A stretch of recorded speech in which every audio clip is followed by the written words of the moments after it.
everyone, welcome back to my channel. So today I am going to go over the books that I read in the month of June. I do this monthly and just kind of talk to y'all about the books that I'm reading and whether I like them or not, whether I recommend them or not. If you scroll down a little bit into the description box, I am part of Goodreads, so if you want to join me on there, my link is down there so you can find me and see what books I've read and what I'm currently reading, what I want to read and all that kind of stuff. So go ahead and add me on there if you're on Goodreads and I'll add you back. And while you're down there, go ahead and subscribe if you have not yet done that. And let's go ahead and get started. So I have not read much at all this past month. We just had stuff going on in the evenings to where once we were going to bed, I just did not read at all. Like I just passed out basically. But both books that I read were both kind of long. I don't know what happened. It just took me longer to read these books this month than normal. I don't know.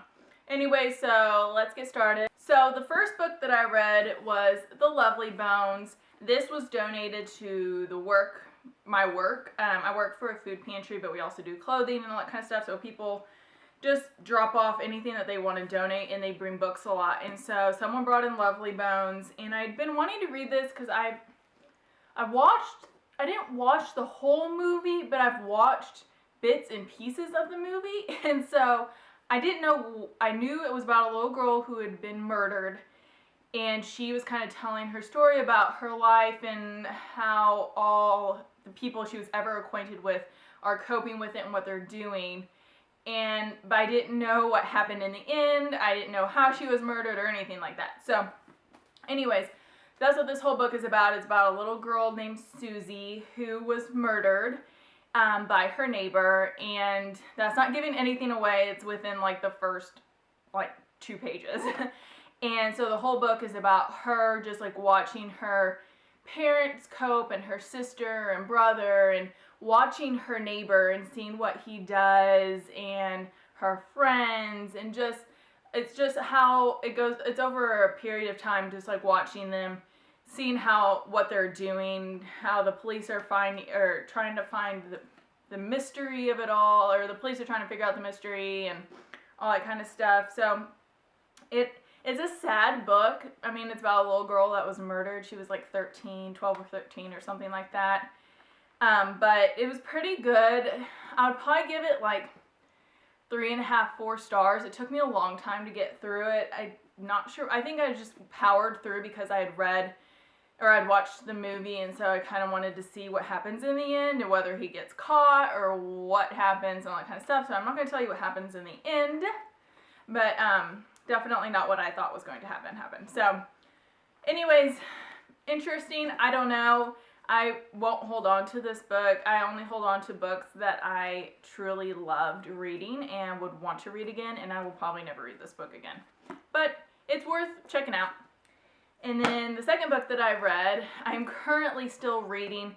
I will finish it tonight. It is still June when I'm filming this, so I will have it done by July, but it's Here's to Us by Elin Hilderbrand. I know I have one of her books literally in every single one of these videos, but I love her so much, and I was going to the library to get Room, which is what tons of you guys have told me I need to read, so I was going there to get that, and as I walked in, I saw that they had just gotten this book in, and so she just came out with this month in June of 2016, so I was like, okay, I guess I gotta kind of get that.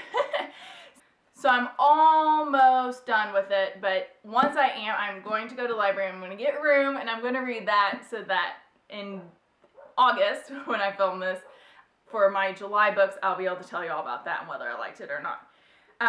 So anyways, Here's to Us is about a chef named Deacon Thorpe, who is like a celebrity chef. He's world-renowned chef, whatever, has a huge restaurant in New York and all this kind of stuff.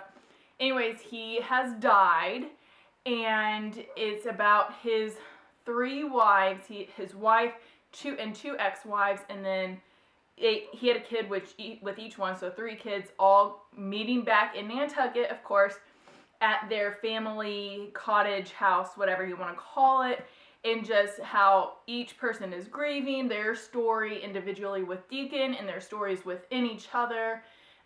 Elin is really good at combining stories and just going in directions that you aren't expecting it to go.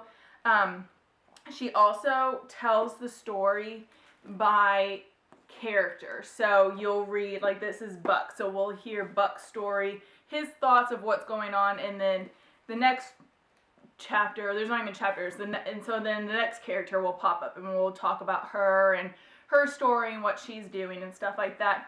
I've really enjoyed this. I'd probably give it 4 stars. It just doesn't compare to Rumor, which I've talked about in every single one of my videos as well, which is my favorite book by her. She came out with that last summer, but this is still really good. It's a fun, easy read like all of her books are. Was not disappointed, or I have not been disappointed yet, and I've really enjoyed it. So those are the only 2 books that I read this month, which is really sad. So I'm hoping maybe in July I'll be able to read more. We'll see. I don't have too much going on in July, I don't think. So anyways, that's all I have going. That's all I've read this month. But please list down in the comments below books I need to check out, or if you've read Room, let me know if you liked it or not, because I will be checking that out this coming week.